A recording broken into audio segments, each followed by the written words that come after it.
నమస్తే అండి. మరి ఏదైతే అసెంబ్లీ సమావేశాలు నిన్నటితో ముగియడం జూసారు. మొత్తానికి కూడా గత 5 రోజుల నుంచి గూడా అసెంబ్లీ సమావేశాలు చూసే ఉంటారు గదా! సో, ఎలా అనిపిచ్చింది? గతంలో జగన్మోహన్ రెడ్డి ప్రభుత్వంలో అసెంబ్లీ సమావేశాలు ఎలా అనిపించాయి? రెండిటికి తేడా ఏం గమనించారంటారసలు? రెండిటికి నక్కకి నాగలో అంత తేడా ఉందయ్యా. హ్మ్. ఇప్పుడు జగన్మోహన్ రెడ్డి 2019లో మొదలుపెట్టిన కానించి గూడా, అసెంబ్లీలో అడుగులు పెట్టిన కానించి గూడా, అరాచక పాలన, అరాచక విధి, వాళ్ళ వికల్పన, వాళ్ళ విచిత్ర వేషాలు, విచిత్ర రూపాలు అయన్నీ గూడా అసెంబ్లీలో మాట్లాడేసినయి గాదు. అసెంబ్లీలో మాట్లాడేసింది ఏంటంటే ప్రజలకి ఏం కావాలి? ప్రజలకి ఏదైతే బావుంటది? ప్రజలకి ఏ అభివృద్ధి అయితే బావుంటది? రాష్ట్రానికి ఏ అభివృద్ధి అయితే బావుంటది? ఏ రోడ్లు బావున్నాయి? ఏ రోడ్లు బాగలేవు? ఏ చెరువుల్లో ఎక్కడ పంటలకి పారుదల, చెరువులు మామూలుగా ఇయన్నీ నిధులు తేవాలననేది ఎప్పుడూ గూడా ఈనాటికి గూడా 2004 దాకా 2024 దాకా గూడా వాళ్ళకి అసెంబ్లీ జరిగింది. మామూలుగా లాస్ట్ అసెంబ్లీ గూడా జనవరిలో జరిగింది. జనవరిలో జరిగినా గూడా అసలు ఆ ప్రస్తావనే రాలా. పోలవరం ఏంటయ్యా? పోలవరం ఆ రకంగా చేశారు.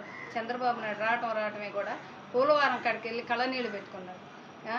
నేను 75% నేను పూర్తి చేస్తే అసలు 75%ని 40% తీసుకొచ్చాడని చెప్పేసి ఆయన చాలా బాధపడ్డాడు చంద్రబాబు నాయుడు. ఆయనకు అంత అవసరమా? ఆయనకు అవసరమా? ఏదో కూర్చొని ఆయన వ్యాపారాలు, ఆయన కంపెనీలు చూసుకుంటేనే వాళ్ళు బతుకుతారు. వేల మందిని బతికిస్తారు కూడా, బతుకుతారు కూడా.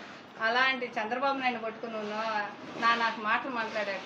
అది కొడాలి నాని కానీ, అది అనిల్ యాదవ్ కానీ, రోజా కానీ, అంబటి రాంబాబు కానీ, ఈ సజ్జల రామకృష్ణ కానీ, మామూలుగా వాడు ఉన్నాడు వాడు అమ్మాయిలతో రాసలీల గాడు, వాడి పేరు మధు ఏదో ఉంది.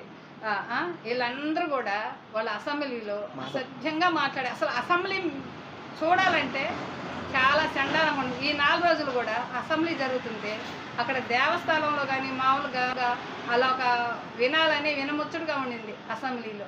ఎంతసేపటికి మామూలుగా ఇప్పుడు చంద్రబాబు నాయుడు ఉన్నాడు, ఎంపీలు ఉన్నారు, ఎమ్మెల్యేలు ఉన్నారు, వీళ్ళందరూ కూడా మహిళలకు ఏం కావాలి? ఈ భూమి రద్దు చేశారు. మళ్ళీ వైజాగ్లో పారిశ్రామిక నిధులు రావాలి.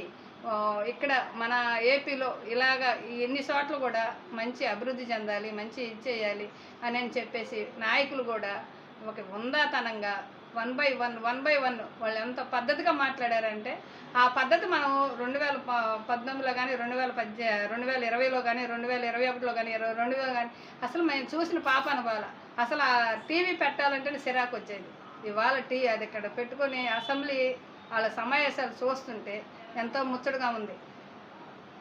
ఇవాళ అసెంబ్లీ జరుగుతుంటే ఒక దేవాలయంలో కూర్చున్నట్టు ఉంది. నాయకులు అక్కడ కూర్చుంటే గతానికిను ఇప్పటికీ నక్కకి నాగులాగా అంత తేడా ఉంది జగన్మోహన్ రెడ్డి నీ పరిపాలనకిను చంద్రబాబు నాయుడు పరిపాలనకి. ప్రజలు ఆ రోజు ఏమనుకున్నారంటే జగన్మోహన్ రెడ్డి ఎరగదీస్తాడు, పగలు తీస్తాడని మోసపోయి నీ మోసానికి కట్టుబడిపోయి వాళ్ళు తెలుసుకోలేకపోయారు. నీ కుట్ర వెనకాల ఉండే కుట్ర, నీ వెనకాల నీ నవ్వు వెనకాల ఉండే విషపూర్వకమైన ఆలోచన ప్రజలు కనుక్కోలేకపోయారు. అందుకని జగన్మోహన్ రెడ్డి నువ్వేం చేసావు?